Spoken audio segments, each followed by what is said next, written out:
शरीराचा मूळ ढाचा ठरवणारी, शरीराचा मूळ ढाचा असणारी आपली हाडं किंवा आपले सांधे मजबूत ठेवण्यासाठी कॅल्शियमची खूप आवश्यकता असते. कॅल्शियमचं शोषण शक्य व्हावं म्हणून किंवा सहज व्हावं म्हणून व्हिटॅमिन डी गरजेचं असतं आणि ते सूर्यकिरणापासून मिळतं असं आधुनिक शास्त्र सांगतं. आणि ह्याच व्हिटॅमिन डीसाठी सूर्यकिरण अंगावर घ्या असा सल्ला वारंवार दिला जातो. व्हिटॅमिन डी हाडांच्या वाढीमध्ये म्हणजे हाडांच्या डेव्हलपमेंट आणि मेंटेनन्समध्ये सुद्धा महत्त्वाचं काम करतं.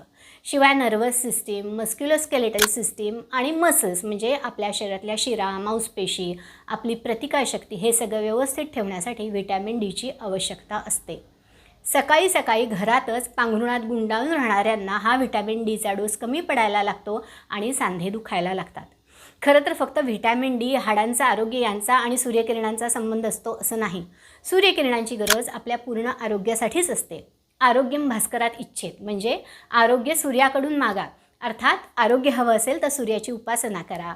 पूर्ण शरीराला व्यायाम घडवणारे, मनाची ताकद वाढवणारे, बुद्धीला तेज देणारे सूर्यनमस्कार घाला असं आपल्या भारतीय संस्कृतीनं आणि आयुर्वेदानं सुद्धा कित्येक शतकापूर्वीच सांगितलं आहे.